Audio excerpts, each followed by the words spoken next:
Muy buenos días, buenas tardes o buenas noches, donde quiera que se encuentren y cuando sea que estén viendo este video. Vamos ahora sí a comenzar con la unidad número 2 del curso de compiladores 2. Y pues vamos a iniciar por lo que sería la generación de código intermedio. ¿Cuál es el objetivo de esta generación del código intermedio? Muchas veces tal vez nos podemos plantear eso. ¿Para qué lo ponen en los proyectos? Ya es suficiente con hacer el analizador el intérprete, para que nos traben con otra extra más y aún en el optimizador hacer otro analizador. Pues el objetivo es simplemente saber cómo es que funciona un compilador. Es decir, vamos a realizar casi un compilador, si se puede llamar de alguna forma. Vamos a realizar casi las fases completas de todo el compilador. Y pues para eso, antes de comenzar a programar, tenemos que entender un poquito la teoría de lo que sería el código en tres direcciones, cómo funciona, qué reglas nos da, ¿no? Porque hay muchas reglas en el código tres direcciones, muchas restricciones, y esas son las que tenemos que entender antes de meternos a programar. Así que podemos decir que estamos escribiendo nuestro código de alto nivel en Java, ¿verdad?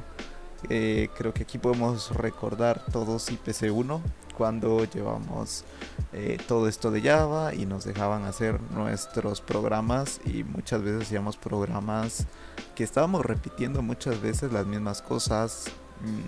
Hacíamos muchos if, muchos for, un programa muy desoptimizado, pero aún así nuestra computadora lo ejecutaba y lo compilaba.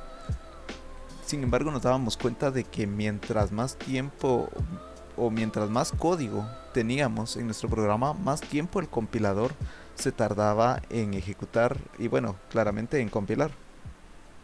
Así que, ¿por qué es que se tardaba tanto? Pues vamos a suponer que aquí tenemos un código. Simplemente tengo una variable int a igualada a 3 y una variable int b igualada a 4, ¿no? Y lo que quiero es imprimirlas en pantalla. Pues lo que sucede con esto es, es que siempre tiene que pasarse de un código de alto nivel a uno de más bajo nivel. En este caso vamos a escoger el lenguaje de programación C. Java normalmente, o más bien siempre, compila al lenguaje C. Podríamos decir que C es el padre de Java. Entonces vamos a decir de que hay una traducción de código del lenguaje Java a el lenguaje C. Aquí podemos ver perfectamente que tenemos casi lo mismo: un entero a igualado a 3, un entero b igualado a 4 y un printf, bueno, con las instrucciones que necesita para imprimir a y b. Pero en realidad lo que necesitamos es el código en tres direcciones del lenguaje C. Este código no está en tres direcciones, dado que nosotros no podemos imprimir una expresión aritmética como tal. Este sería un código en tres direcciones al que se va a traducir nuestro lenguaje Java. Tenemos en un temporal, bueno, que así se les llaman a estos temporales. Ya vamos a ver un poquito más adelante cómo funcionan. Una variable 3, en el otro temporal la variable 4, y aquí entonces estaríamos haciendo la suma de 3 más 4 de forma implícita, digamos, ya que lo que estamos sumando en realidad son las variables que los contienen a ambos, y entonces ya podemos imprimir nuestra variable que tiene el resultado final.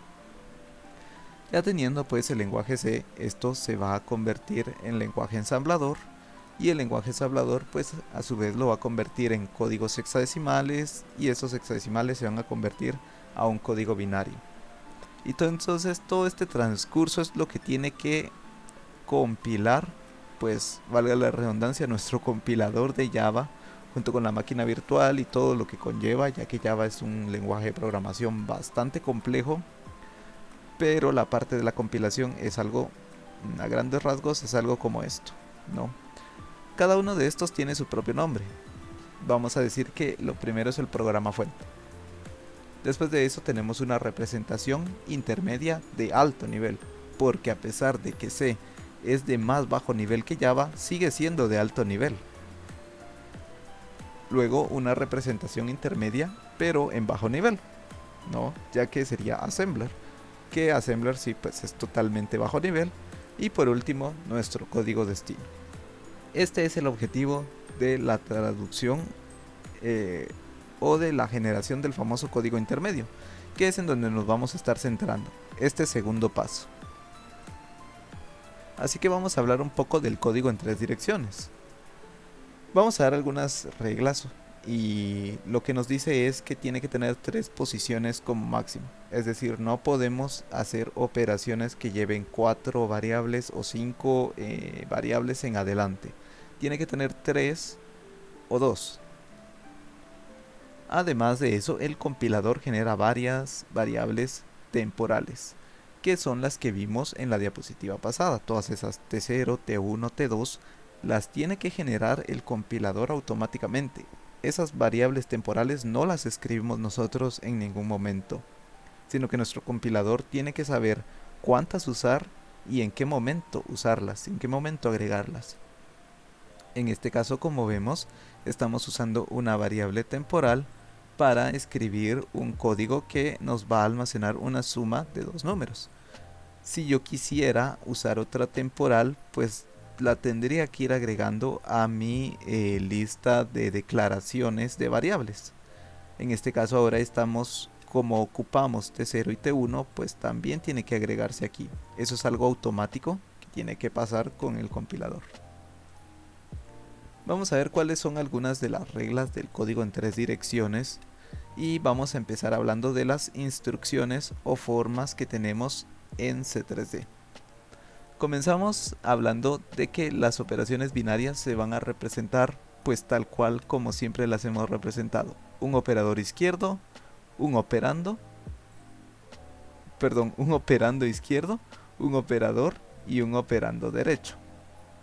Esto aplica para expresiones aritméticas, relacionales o lógicas. Luego vamos a tener las operaciones unarias, como podría ser el menos o el símbolo de la negación, que también viene siendo una operación unaria. Habrían otras especiales, como podría ser algún casteo o alguna expresión de módulo. Eso ya viene dependiendo del lenguaje de programación que nosotros querramos traducir.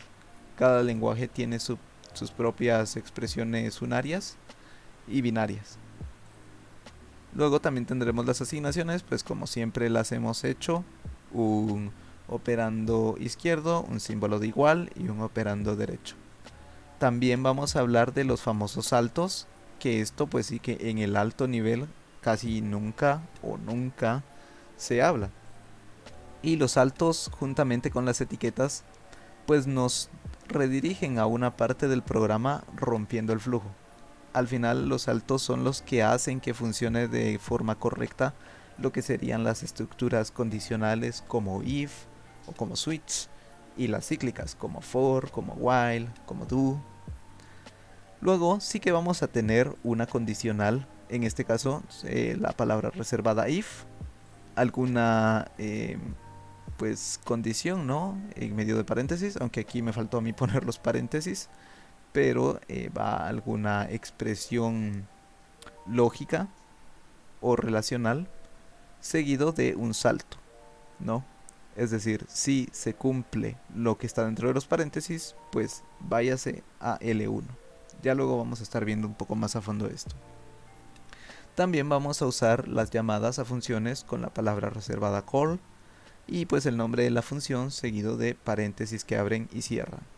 Debo resaltar que las funciones en código de 3 direcciones que reciben parámetros ya no van a recibir parámetros aquí.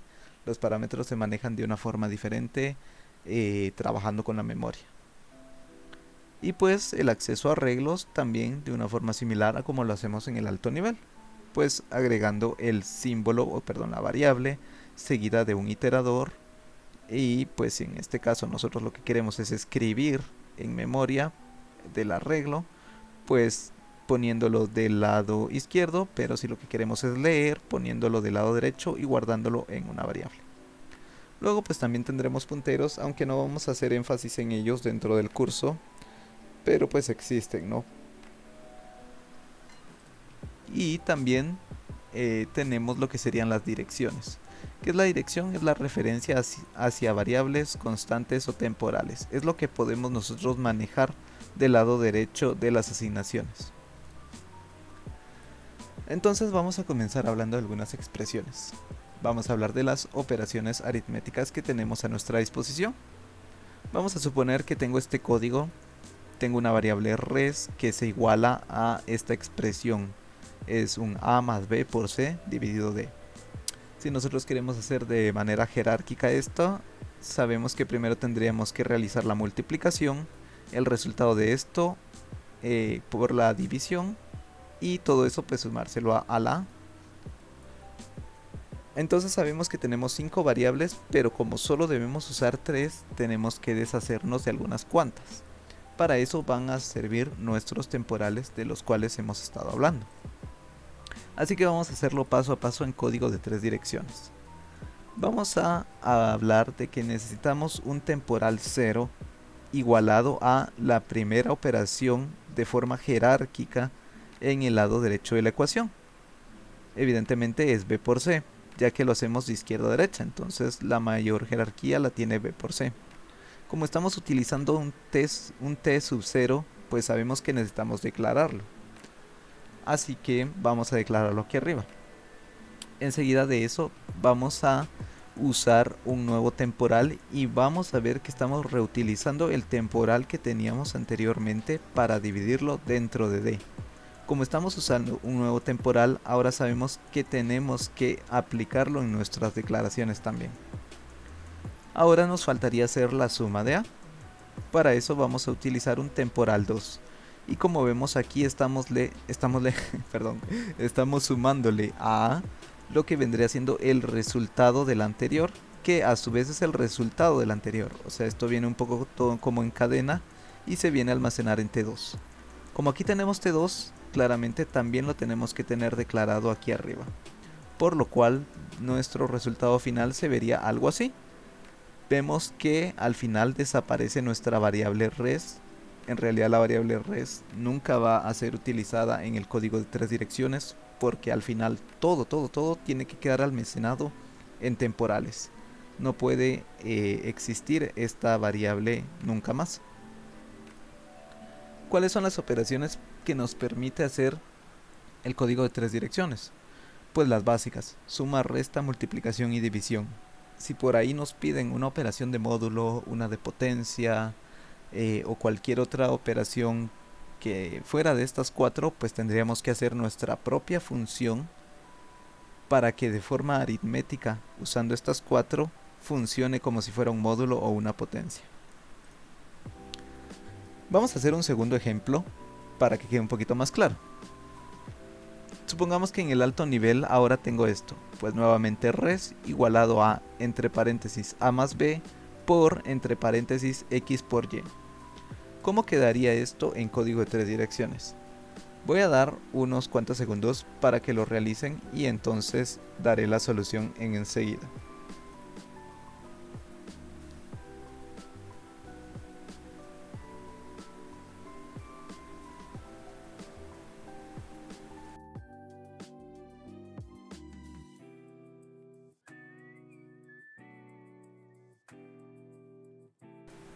Bueno, ahora voy a dar la solución de cómo quedaría este código en 3 direcciones.